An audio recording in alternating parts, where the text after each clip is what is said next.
Tu as un site en e-commerce et tu souhaites être le premier des résultats de recherche de Google, assis-toi confortablement parce que tu es tombé sur la bonne vidéo. Un instant, je me mets à l'aise aussi. Voilà, là je suis prêt à vous expliquer qu'est-ce qu'il faudra faire pour être le premier des résultats de recherche Google. Dans cette vidéo, on va voir les techniques on-page, c'est-à-dire les techniques que tu pourras mettre en place directement sur ton site web pour pouvoir améliorer le SEO. C'est parti, je vais vous partager mon écran. Une des premières choses qu'il faudra faire, c'est identifier les mots-clés pertinents pour ton contenu. C'est-à-dire, chaque page doit viser un mot-clé. Par exemple, cette page produit vise le mot-clé macramé mural cœur. Ça veut dire que ce mot-clé-là, il y a des recherches sur Google. On va vérifier ça ensemble. Je vais sur Google et je copie le nom du produit ici. Donc là, c'est macramé mural cœur. On peut voir que s'il apparaît ici, ça veut dire qu'il y a des personnes qui le recherchent. Donc là, il y a des recherches. Donc ça, c'est le mot-clé principal de la page. Donc chaque page de ton site web doit avoir un mot-clé qui a des intentions de recherche sur Google et tu dois le mettre en avant sur le titre de ta page. Qu'est-ce que tu dois faire sur cette page? Tu dois rédiger un contenu unique, pertinent et de haute qualité. Qu'est-ce que tu vas utiliser? Tu vas utiliser les IA, c'est-à-dire ChatGPT ou Claude AI, pour écrire ton texte que tu vas ensuite vérifier humainement, c'est-à-dire toi-même, tu vas vérifier le texte qui a été fait par l'IA, ou tu peux utiliser également des outils comme 1.fr ou bien Your Text Guru. Ces deux outils sont disponibles sur Encore Fox. C'est l'outil que j'utilise personnellement pour avoir plusieurs outils SEO à moindre prix. J'ai mis le lien dans la description pour ceux qui s'intéressent. C'est à vous de voir si vous voulez l'utiliser ou pas. Mais ce qu'il faut que vous vous rappeliez, c'est de toujours vérifier un texte qui a été fait par une IA, que ce soit avec un outil ou sinon par vous-même. Donc vous pouvez utiliser Ranker Fox pour avoir ces outils-là. Ou sinon, si vous êtes déjà assez avancé, vous pouvez vérifier à l'œil nu et vous dire ok, ce texte-là, c'est un texte de IA, donc je vais le modifier. C'est un texte mal fait de IA. C'est un texte très bien fait, je le laisse comme ça. À vous de voir. Qu'est-ce qu'il faut faire? Il faut utiliser votre mot-clé de façon naturelle, sans sur-optimisation. C'est-à-dire qu'il ne faut pas le répéter en plusieurs fois dans ta page. Comme là, vous pouvez voir, le mot-clé principal, c'est macramé mural cœur. Donc, je le répète une fois sur le H2, c'est-à-dire le deuxième titre. Le H1, c'est le premier titre. Le H2, c'est le deuxième titre. Mais je ne vais pas le répéter en plusieurs fois, partout. Là, je peux voir qu'il a été répété en plusieurs fois. Pourquoi? Parce que c'est un texte qui a été rédigé totalement par une IA. Qu'est-ce qu'il faudrait donc faire? Il faudrait utiliser des synonymes. À la place de dire le macramé mural cœur est bien, on pourra mettre ce produit est bien plus qu'une simple décoration murale. À la place de réutiliser toujours le même mot.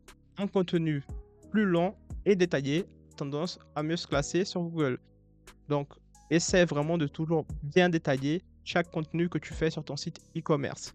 Que ce soit un article de blog, ta page d'accueil, ta page produit, ta page de collection. Quand tu feras ta page de produit, tu fais vraiment en sorte de dire tout ce que tu peux dire sur ce produit-là pour justement donner du texte à Google parce qu'il adore le texte. Il faut mettre à jour régulièrement votre contenu pour garder sa pertinence. Tu ne vas pas laisser un contenu mourir pendant plusieurs années sans y toucher de nouveau. Il faudra toujours le mettre à jour parce que sinon, Google va tout simplement remplacer ton contenu par une nouvelle personne qui actualise souvent son contenu et qui est toujours à jour aux yeux de Google. Toujours mettre à jour ton contenu, même s'il est déjà entre les premiers. Bien sûr, il faut faire attention de ne pas tout modifier non plus parce que sinon, Google va déclasser ton contenu qui est déjà classé. Une autre chose qu'il faudra faire vos balises de titre H1, H2 et H3 pour structurer votre contenu. On retourne sur la page produit. Pour pouvoir vérifier, tu vas utiliser l'application SEO Meta in One Click. Et là, sur Headers, pour avoir un peu la structure du site web, le H1, c'est le nom de ta page et ton mot-clé principal que tu vises avec cette page-là. Ici, c'est macramé mural, donc c'est le H1, cœur. Le H2, c'est un H2 qui a été mis automatiquement par le thème. Il faudra après que je modifie directement dans le thème. Donc, il faut vraiment tout vérifier. Il ne faut pas que ce soit répété non plus. Le H1, c'est le titre et ton mot-clé. Le H2, ça peut contenir ton mot-clé, mais bien sûr avec un contexte. Élégance, romantique pour une décoration douce. Et en H3, moi, ce que j'aime bien mettre, c'est quelque chose en rapport avec le H1. C'est-à-dire le H1, c'est le titre, c'est macramé mural cœur. Qu'est-ce qui est en rapport avec le cœur? C'est tout simplement une déclaration d'amour. L'amour, c'est en rapport avec le cœur, donc ça reste segmentiquement proche. Il faut rédiger une métadescription attractive et riche en mots-clés. C'est-à-dire, Si je cherche ce mot-clé-là sur Google, on va voir ceux qui sont entre les premiers. Voilà, celui-là, par exemple, il a une métadescription qui a été faite automatiquement par Google. Mais toi, la métadescription, tu peux aussi la faire à la main. L'importance principale de la métadescription, c'est justement pour le prospect, pour la personne qui va rentrer dans ton site, lorsqu'elle tombe sur Google, elle clique sur le tien au lieu d'un autre parce que ce qui a écrit ici l'intéresse. Que ce soit, tu peux mettre livraison gratuite, expédition en 48 heures, quoi que ce soit pour attirer le clic. Comment tu vas le faire sur Shopify? Tu vas sur Shopify, tu vas sur ta fiche produit que tu souhaites modifier ta métadescription, tu descends tout en bas et donc ici tu peux faire ta métadescription. Une métadescription doit contenir un maximum 150 caractères. Donc ici c'est écrit 300, mais bon c'est 150 maximum parce que sinon ce ne sera plus visible. Comme on peut le voir ici, voilà à un moment donné ça se bloque, donc c'est à 150 caractères. Donc tu fais une métadescription de 150 caractères qui présente ton produit et présente un peu ta boutique pour donner envie au client de cliquer. Utiliser des URL courtes, descriptifs et contenant tes mots-clés. Qu'est-ce qu'il faudra faire? Je vous montre ça tout de suite. Tu vas sur ton hébergeur et tu vas modifier l'URL qui est ici. L'URL doit être ton mot-clé. Le mot-clé que je vise, c'est attrape-rêve géant avec ce produit-là. Donc, je mets le mot-clé aussi sur l'URL. La plupart du temps, ça se met en automatique, mais c'est bien de toujours vérifier parce que si tu as créé un autre produit avant avec un autre titre et que tu l'as juste modifié, tu as oublié de modifier l'URL va rester celle que tu avais avant. Donc ça, c'est une erreur que j'ai commise des fois. Donc je vous invite toujours à vérifier l'URL si c'est bien le même mot-clé que tu vises dans l'URL. Utiliser les images avec des balises alt texte et des noms de fichiers pertinents. C'est-à-dire, il faudra que tu mettes une balise alt texte. La balise alt texte, c'est ça, ajouter du texte alternatif. Et ça doit être le nom du produit. Donc tu mets le nom du produit. S'il y a des couleurs différentes, tu mets le nom du produit. Rouge, jaune, orange, en or. Donc tu mets la balise alt texte. Et aussi, qu'est-ce qu'il ne faut pas oublier, c'est quand tu télécharges la photo sur, par exemple, Google, tu vas sur Google Images, tu télécharges la photo, il faut la renommer sur ton propre fichier. C'est-à-dire ici, tu la mets son nom, le nom que tu souhaites, le nom de ton produit, le nom du mot-clé que tu vises. Donc là, c'est macramé mural-cœur. Donc ça, c'est un bon nom de produit, ça, c'est un bon nom de fichier. Toi, tu dois renommer pour pas que ce soit des trucs bizarres comme la plupart du temps, c'est plein de lettres au hasard. Qu'est-ce qui n'est pas à négliger non plus? Il faut éviter absolument le contenu dupliqué. Qu'il soit dupliqué sur de ton site web, c'est-à-dire que tu as deux pages qui ont exactement les mêmes mots-clés, qui ont exactement la même chose, ou de quelqu'un d'autre. Que tu as copié sans faire aucune modification, c'est exactement pareil. Donc ça ne sert strictement à rien de dupliquer ton propre contenu ou le contenu de quelqu'un d'autre. Pour vérifier le plagiat, il y a un outil sur RankerFox que je ne me rappelle plus le nom, mais qui permet aussi de pouvoir vérifier le plagiat de ton site web. Donc je t'invite à essayer les outils si tu as RankerFox bien sûr, sinon il y a d'autres outils gratuits mais qui sont assez limités qui permettent de vérifier si une page elle est plagiée ou pas. Si elle est plagiée, il faut la modifier. Il ne faut pas garder une page qui est copiée de ton propre site web ou d'un site web de quelqu'un d'autre. Il faut que tu améliores la vitesse de chargement de ta page parce que si un utilisateur va sur ton site et il voit qu'il est lent, il va tout simplement partir. Donc, pour pouvoir améliorer la vitesse de ton site web, il y a plusieurs applications qui permettent de se faire. Mais bien sûr, ce qu'il faudra vérifier souvent, c'est les images. Tu télécharges des images en WebP.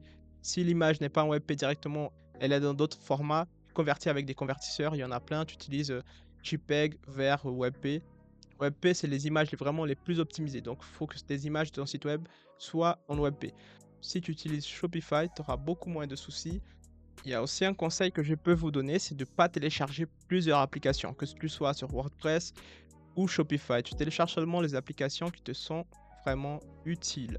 Parce que j'en vois qui testent des milliers d'applications. Et quand tu télécharges une application, la plupart du temps, il y a un petit code qui reste sur ton site web. Même que si tu la supprimes. Et ce petit code, si tu as plein de petits codes de plusieurs applications que tu as testées, ça va ralentir ton site web. Donc, évite de télécharger des applications inutiles. Il faut que vous vous assuriez que vos pages soient responsives pour les appareils en mobile parce que la plupart des utilisateurs de tes potentiels clients utilisent leur téléphone pour faire ses achats sur ton site web. Donc vérifie toujours si ton site il fonctionne bien sur mobile. Moi, ce que j'aime faire, je vais vous montrer, c'est que quand je suis en train de personnaliser ma page, je vérifie toujours ici sur le petit mobile si c'est une belle page, si tout va bien aussi sur mobile parce que la plupart du temps, on fait le site web sur ordinateur et on ne vérifie pas sur mobile. Donc, toujours vérifier ici sur mobile ou sinon, tu peux aussi faire F12 et cliquer ici sur le petit mobile et tu pourras vérifier directement sur ton site si il est bien sur mobile également, s'il est vite et si tout se passe bien sur mobile. Tu vérifies aussi sur ton portable pour voir si ton site il fonctionne bien sur mobile. Tu dois t'assurer que la navigation de ton site web est simple et intuitive. C'est-à-dire que tu dois te mettre à la place d'un utilisateur qui va acheter sur ton site web. Donc, à la place de ton potentiel client. Qui est ton potentiel client? C'est une maman de 40 ans, c'est un jeune homme de 20 ans. Tu dois toujours te mettre à la place de cette personne qui va acheter sur ton site web. Est-ce que toi, à sa place, tu aurais acheté sur ce site-là? Toujours vérifier s'il est vraiment intuitif pour ces personnes-là. Parce qu'un site qui est intuitif pour des personnes qui sont gothiques ne sera pas intuitif pour une personne qui n'est pas du tout gothique. Donc, toujours vérifier ce côté-là du site web. Il faut que tu utilises des liens internes pour faciliter la navigation et améliorer le maillage interne. Qu'est-ce qu'il faudra faire? Je vous montre. Par exemple, sur cette page produit, tout en bas, tu verras qu'il y a des liens. Ils ont été faits au hasard, Gabriel? Tous ces liens sont reliés et chaque produit renvoie vers le produit suivant. C'est-à-dire que il y a une collection ici. On va vérifier la collection macramé mural. Ce produit a un lien qui renvoie vers celui-là, celui-là vers celui-là, et le dernier a un lien qui renvoie vers le premier. Donc tous les produits sont liés entre eux. Ça, c'est un bon maillage interne. Et est-ce que je mélange les collections? Je mets des macramé mural avec des vêtements? Non, c'est que les produits de cette collection qui sont liés entre eux. Et ils ont aussi un lien qui renvoie vers la collection.